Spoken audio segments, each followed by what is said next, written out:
Hello दोस्तों, आप सभी का स्वागत है मेरे यूट्यूब चैनल सभ्य स्टडी में। तो दोस्तों, आज हम पढ़ेंगे भूगोल पार्ट के 30 इम्पॉर्टेंट क्वेश्चंस। दोस्तों, आपसे मेरी रिक्वेस्ट है, इस वीडियो को बिना स्किप किए हुए अंत तक ज़रूर देखें और हर रोज़ इसका रिवाइज करें। ठीक है, चलो दोस्तों शुरुआत करते हैं।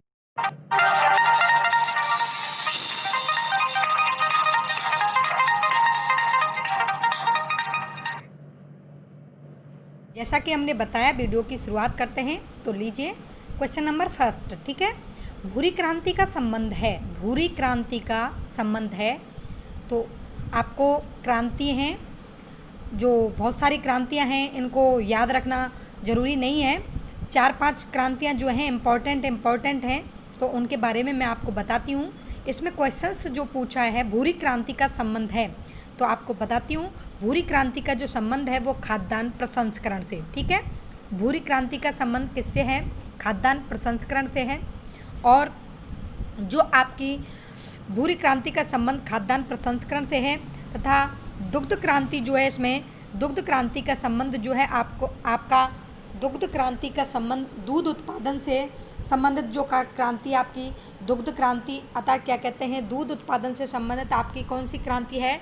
दुग्ध क्रांति है, जिसके जनक क्या कम माने जाते हैं कि भारत में वर्गीज कुरियन जो हैं दुग्ध क्रांति के जनक माने जाते हैं।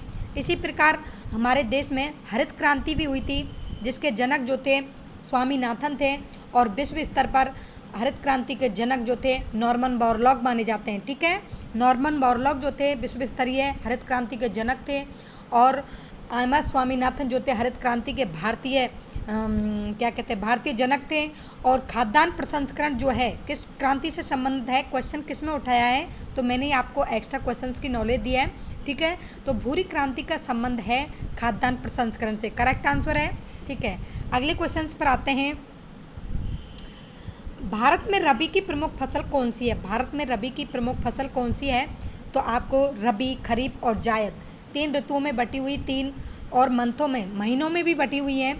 कैसे? जून से जुलाई में जो फसल होती है वो क्या होती है आपकी, और अक्टूबर नवंबर के महीने में जो फसल बोई जाती है वो कौन सी फसल होती है? अब मार्च अप्रैल के महीने में बोई जाने वाली फसल कौन सी होती है? तो उनकी नॉलेज भी होना ज़रूरी है।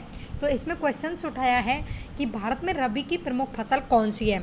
ठीक है, भारत में रबी की प्रमुख फसल है, आपको बता देती हूँ कि भारत में रबी की प्रमुख फसल है आपकी गेहूँ। ओके, भारत में रबी की प्रमुख फसल है गेहूँ है। और आपको थोड़ी, जो कि गेहूँ रबी की फसल के साथ साथ गेहूँ की और भी फसल हैं, जैसे सरसों है, चना है, जौ भी अधिकतर गेहूँ के साथ बोया जाता है, तो जौ को भी कहीं ना कहीं रबी की फसल में शामिल कर लेते हैं। ठीक है, गेहूँ है, चना है, सरसों है, और क्या कहते हैं, टमाटर है, मटर है। ठीक है, ये रबी की महत्वपूर्ण फसल हैं। और फिर चावल जो होता है ये जून जुलाई, अर्थात तो जून जुलाई गर्मी के महीने में बोए जाने वाली खरीफ की फसल है। और दाल जो होती हैं आपकी, ये भी रबी की फसल में ही होती हैं। ठीक है, अगला क्वेश्चन आता है हमारा, जैविक डीजल का सबसे बड़ा उत्पादक कौन है? जैविक डीजल का सबसे बड़ा उत्पादक कौन है? तो इसमें देश दिए हुए हैं आपको, इसमें देश दिए हुए हैं, और आपसे क्वेश्चन किया है कि जैविक डीजल का सबसे बड़ा उत्पादक कौन है? तो आपको बताती हूँ, जैविक डीजल का सबसे बड़ा उत्पादक है आपका यूरोपीय संघ। ठीक है, जैविक डीजल का सबसे बड़ा उत्पादन करने वाला यूरोपीय संघ में आते हैं। आप पता होगा यूरोपीय संघ के अंतर्गत कौन कौन से देश आते हैं, तो वो जैविक डीजल का सबसे बड़े उत्पादक हैं। ठीक है, ब्रिटेन, जर्मनी, फ्रांस, इजराइल, यहाँ से। ठीक है, तो बहुतायत मात्रा में इजराइल वगैरह से जो हमारे तेल का उत्पादन, जो डीजल का उत्पादन अधिकतर वहीं से होता है। तो जैविक डीजल का सबसे बड़ा उत्पादक कौन है? यूरोपीय संघ, करेक्ट आंसर है। ठीक है, अगला क्वेश्चन आता है हमारा, भारत की सबसे लंबी तटरेखा वाला राज्य। इसमें भारत की तटरेखा वाला, पहले क्वेश्चन सॉल्व कराती हूँ। भारत की सबसे लंबी तटरेखा वाला राज्य कौन सा है? तो भारत की तटरेखा वाला राज्य है आपका गुजरात। ठीक है, भारत की तटरेखा, सबसे ज़्यादा लंबी तटरेखा किसकी है? तो गुजरात की है। और भारत की स्थलीय सीमा जो है आपको बताती हूँ, भारत की सबसे लंबी तटरेखा किसकी है? गुजरात की है। और भारत की सबसे छोटी तटरेखा जो है आपकी, वो आंध्र प्रदेश की है। ठीक है, भारत की सबसे छोटी तटरेखा जो है आपकी तटरेखा यानी समुद्र से लगी हुई। ठीक है, तो वो है आपकी आंध्र प्रदेश की है। ठीक है, भारत की सबसे लंबी तटरेखा वाला राज्य कौन सा है? तो भारत की सबसे लंबी तटरेखा वाला राज्य गुजरात है। और आपको थोड़ा सा नॉलेज देती हूँ कि भारत की कुल स्थलीय सीमा की लंबाई कितनी है, बताइए। तो भारत की कुल स्थलीय सीमा की लंबाई कितनी है? भारत की कुल स्थलीय सीमा की लंबाई है, कुल स्थलीय सीमा की लंबाई है भारत की कितनी है? कुल स्थलीय सीमा की लंबाई कितनी है बताओ? भारत की कुल स्थलीय सीमा की लंबाई है 15,200 किलोमीटर। ठीक है, 15,200 किलोमीटर। एक क्वेश्चन क्लियर। दूसरा क्वेश्चन है आपका कि भारत की कुल समुद्री तटीय रेखा की लंबाई कितनी है? मतलब भारत की समुद्री तटीय रेखा की लंबाई है, अगर आपसे समुद्री तटीय रेखा की लंबाई पूछता है तो आपको 7,516.5। ठीक है, ये कुल क्या कहते हैं, भारत की समुद्र तटीय रेखा की लंबाई है। और आपसे एक क्वेश्चन और पूछता है कि भारत की तट रेखा की लंबाई कितनी है? भारत की तट रेखा की लंबाई कितनी है, ना कि समुद्र तटीय रेखा की लंबाई। अगर पूछता है क्वेश्चंस कि भारत की तट रेखा की लंबाई कितनी है, तो वह है आपकी 6100 किलोमीटर। ठीक है, आपको क्वेश्चंस को एक एक क्वेश्चंस को पढ़ के एक एक पॉइंट को ध्यान में रख के क्वेश्चंस का जवाब देना है। मैंने आपको 3 क्वेश्चंस बताए, स्थलीय सीमा बताइए, समुद्र तटीय रेखा बताइए और आपकी तट रेखा बताइए। ठीक है, और आपको ये क्वेश्चंस में आया हुआ है कि भारत की सबसे लंबी तट रेखा वाला राज्य कौन सा है, तो इसमें स्टेट पहुंचा है, तो आपका गुजरात जो है वो भारत की सबसे लंबी तट रेखा वाला राज्य है। ठीक है, अगला क्वेश्चन आता है हमारा राजीव गांधी राष्ट्रीय उड़ान संस्थान, Rajiv Gandhi national flying institute किस राज्य में स्थापित किया जा रहा है? तो राजीव गांधी राष्ट्रीय उड़ान संस्थान किस राज्य में स्थापित किया जा रहा है? क्वेश्चन पुराना है, इसमें नहीं है। राजीव गांधी राष्ट्रीय संस्थान, Rajiv Gandhi national flying institute जो है वह आपके महाराष्ट्र में। ठीक है, फ्लाइंग इंस्टीट्यूट कहाँ पर है? Rajiv Gandhi national flying institute coaching अर्थात कहाँ पर है? वो महाराष्ट्र में। ठीक है, अगला क्वेश्चन आता है हमारा, इसमें ईयर दिया हुआ है, ईयर के अकॉर्डिंग इसमें पूछा है कि वर्ष 2001, यानी कि इसमें गलती हुई है थोड़ा सा क्वेश्चंस में। ठीक है, वर्ष 2001 यानी कि 2000 से 01, यानी 2000 से 2001 की बात है। ठीक है, ना कि ये गलत मिसप्रिंट हुई है इसमें। ठीक है, इस पर ध्यान ना देना। मैं निम्न उद्योगों किस दर की अधिकतम समृद्धि दर थी, तो इसमें ईयर के मैटर में उसमें पूछा है कि कौन सा जो उद्योग था जिसकी समृद्धि दर 2001 में अधिक थी, तो वह आपका इस्पात उद्योग जो था उसकी समृद्धि दर को अधिक बताया वर्ष 2001 में। ठीक है, 2000 से 2001 के बीच में किस उद्योगों की अधिकतम समृद्धि दर थी, तो वह आपकी इस्पात उद्योग की। ठीक है, करेक्ट आंसर है हमारा। अगला क्वेश्चन है राजीव गांधी राष्ट्रीय युवा विकास संस्थान कौन से राज्य में स्थित है?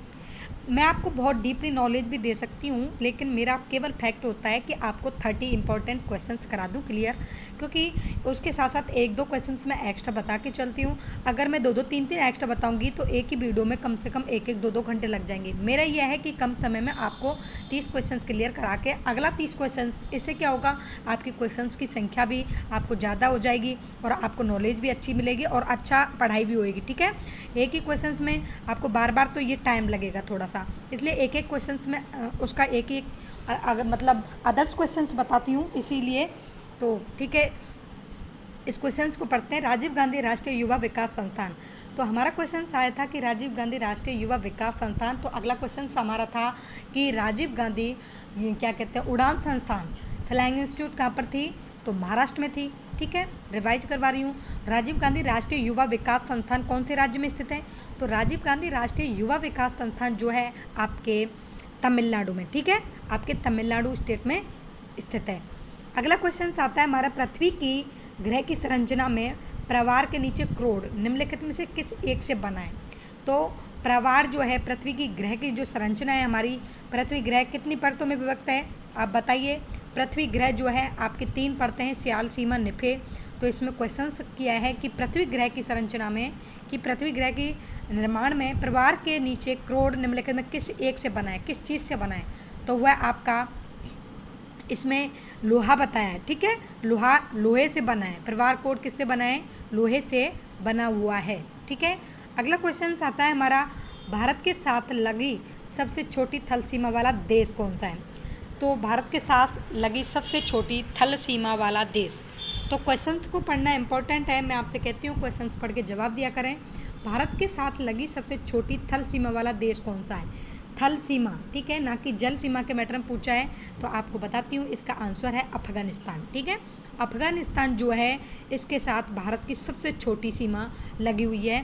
केवल आपको इसमें आपको अफगानिस्तान जो है, ये जो कि इससे हमारी अफगानिस्तान से लगने वाली जो अंतर्राष्ट्रीय रेखा है वो कौन सी है? डूरंड। ठीक है, डूरंड रेखा अफगानिस्तान के साथ लगी हुई है, जो वर्तमान में अब क्या कहते हैं, वो पाकिस्तान और अफगानिस्तान के बीच हो गई है। ठीक है, डूरंड लाइन अब किसके बीच है? पाकिस्तान और अफगानिस्तान। ठीक है, पाकिस्तान और अफगानिस्तान के बीच में। ठीक है, तो हमारे भारत के साथ सबसे छोटी थल सीमा वाला देश अफगानिस्तान है, करेक्ट आंसर। अगला क्वेश्चन आता है हमारा, भारत का सबसे लंबा बांध कौन सा है? तो बांध के मैटर में पूछा है भारत का सबसे लंबा बांध। तो एक आया था आपको कि भारत का सबसे अर्थफील्ड बांध, ऊंचाई में अर्थफील्ड बांध कौन सा है? तो आपका रणजीत सागर बांध था। अब क्वेश्चन है आपका कि भारत का सबसे लंबा बांध कौन सा है? तो भारत का सबसे लंबा बांध है जो कि हीराकुंड, उड़ीसा। ठीक है, कहाँ पर है? हीराकुंड बांध जो है उड़ीसा में है। और जो भारत का सबसे लंबा बांध है, लंबाई की दृष्टि से भारत का सबसे बड़ा बांध है हीराकुंड बांध। ठीक है, अगला क्वेश्चन आता है हमारा, भारत की सागरीय तटीय लंबाई कितनी है?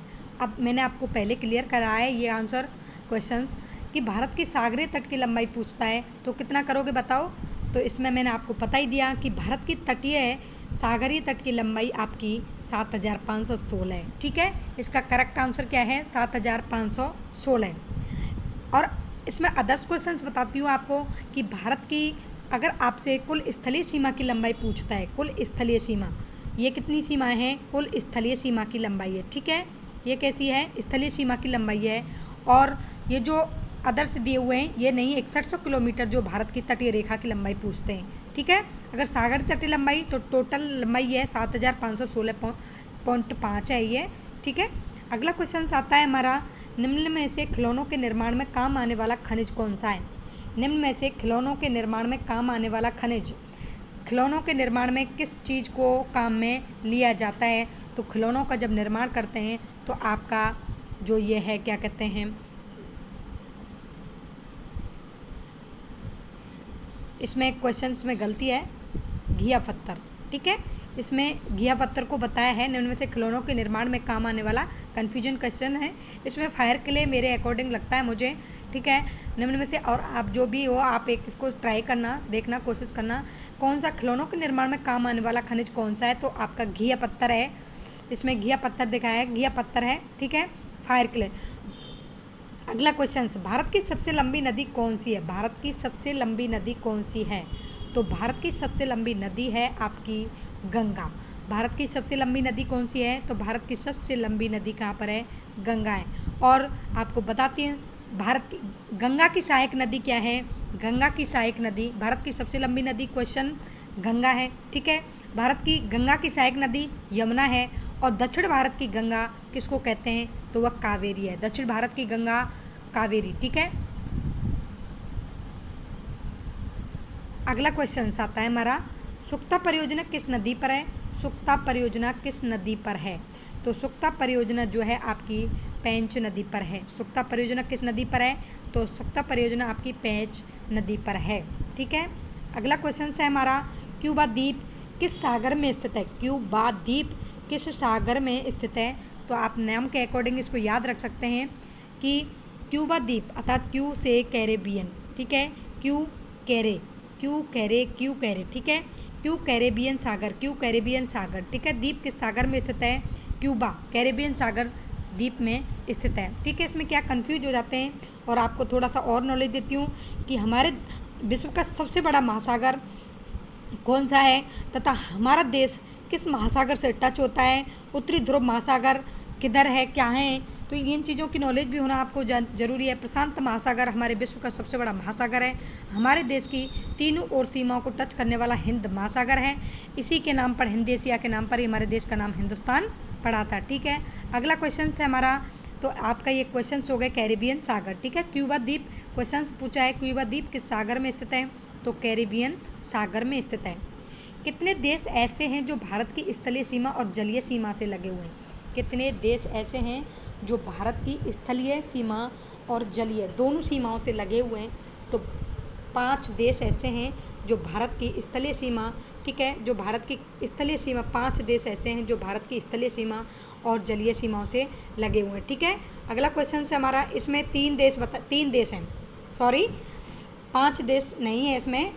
कितने देश ऐसे हैं जो भारत की स्थलीय सीमा और जलीय सीमा से लगे हुए हैं? तो 3 देश हैं जो भारत की स्थलीय सीमा और जलीय सीमा से लगे हुए हैं। इधर तो आपका पाकिस्तान है एक, इधर आपका म्यांमार है, और आपका जो क्या कहते हैं बांग्लादेश जो है स्थलीय से, म्यांमार, बांग्लादेश, पाकिस्तान, ठीक है, जो हैं स्थलीय और जलीय दोनों सीमाओं से टच हैं। ठीक है,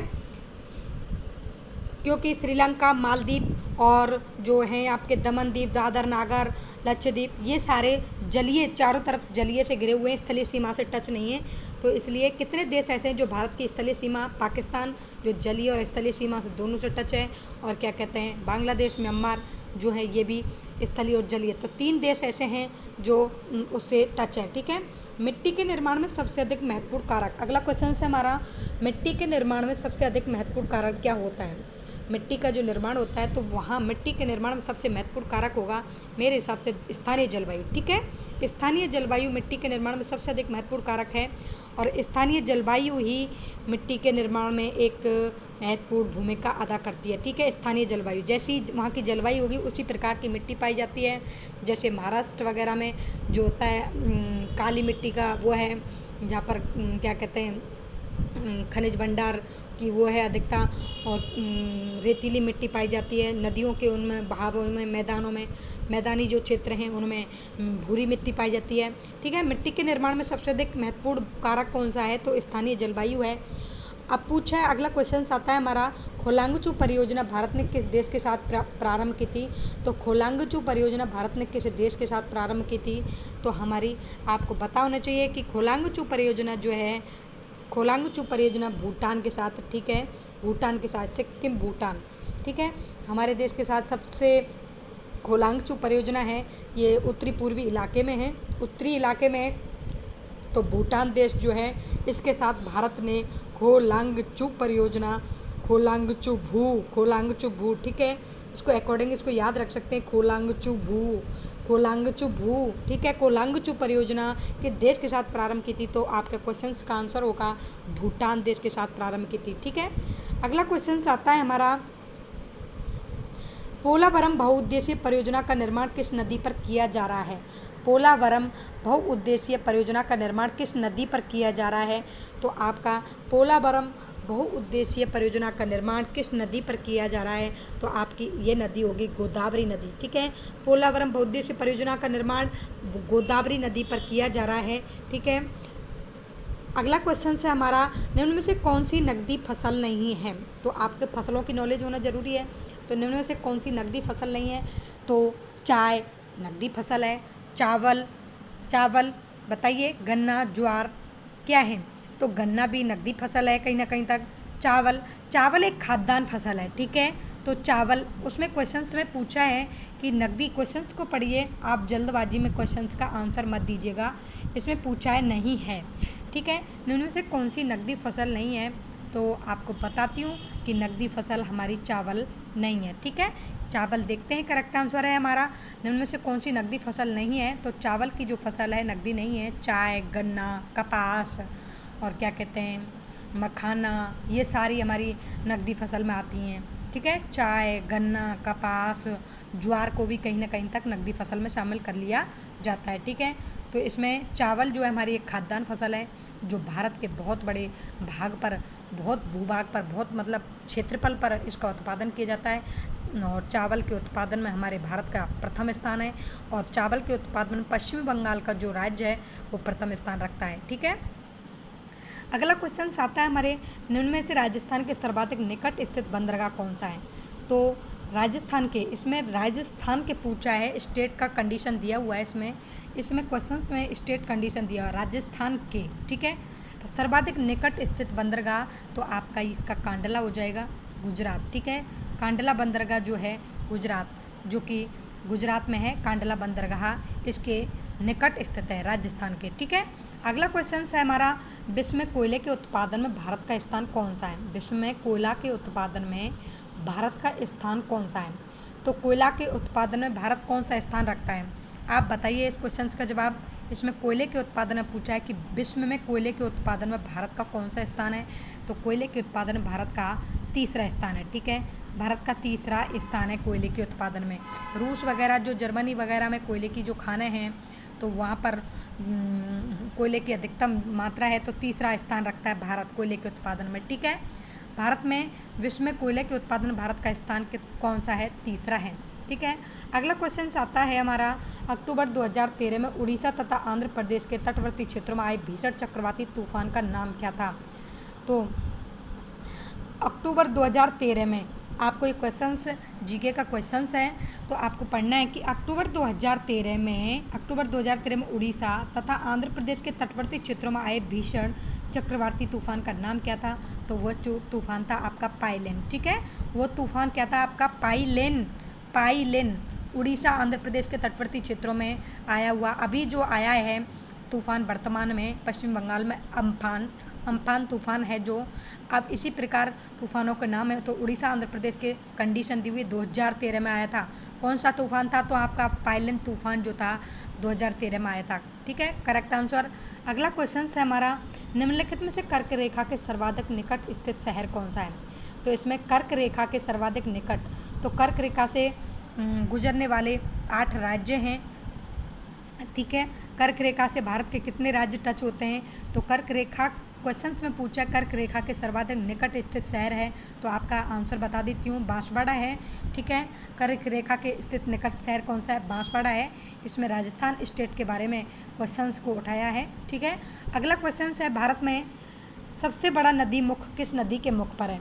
सबसे बड़ा नदी मुख किस नदी के मुख पर है? तो इसमें सबसे बड़ा नदी मुख किस नदी के मुख पर है?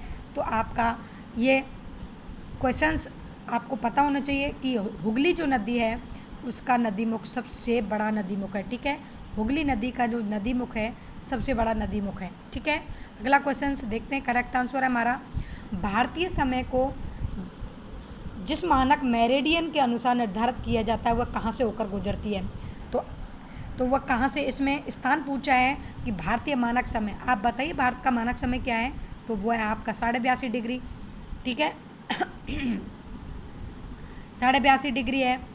तो वो जिस मानक मेरिडियन के अनुसार निर्धारित किया जाता है तो वह कहाँ से गुजरती है? तो इलाहाबाद। ठीक है, वो इलाहाबाद से होकर गुजरती है, इलाहाबाद। ठीक है, नैनीताल इलाहाबाद, और इलाहाबाद के कभी कभी मिर्ज़ापुर भी आता है। अगर वो ऑप्शन में नहीं दिया होता है, मिर्ज़ापुर दिया होता है, तो मिर्ज़ापुर करेक्ट करना है आपको। ठीक है, इलाहाबाद भारतीय मानक समय को मेरिडियन के अनुसार निर्धारित किया जाता है, तो इलाहाबाद में मिर्ज़ापुर। ठीक है, ठीक है, अगला क्वेश्चन आता है हमारा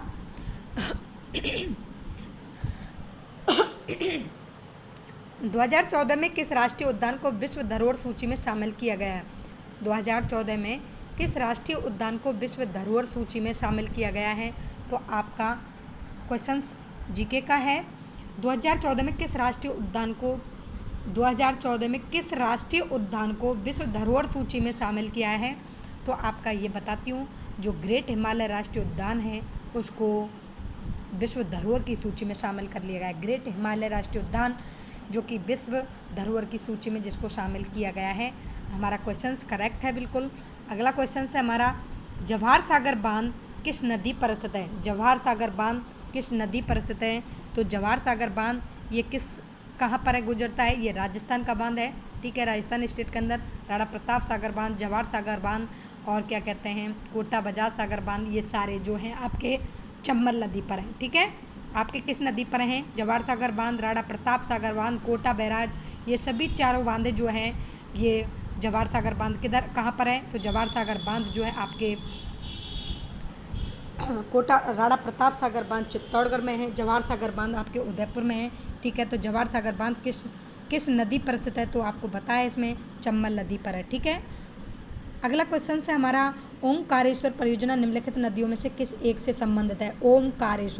तो ओमकारेश्वर नदी परियोजना जो है आपके किससे संबंधित है, तो वो आपकी नर्मदा नदी से। ओमकारेश्वर परियोजना किससे संबंधित है, नर्मदा नदी से, ठीक है। ओमकारेश्वर परियोजना निम्नलिखित नदियों में से किस एक से संबंधित है, तो वह आपकी नर्मदा नदी से संबंधित है। अगला क्वेश्चन है हमारा, सिंधु नदी का उद्गम स्थल कहाँ है। सिंधु नदी कहाँ से निकलती है, तो सिंधु नदी जो है भारत की सबसे प्राचीन नदी, जिसे मृत नदी और क्या कहते हैं, मृत नदी के नाम से जाना जाता है, तो भारत की तो सिंधु नदी आपकी मानसरोवर झील से निकलती है, ठीक है।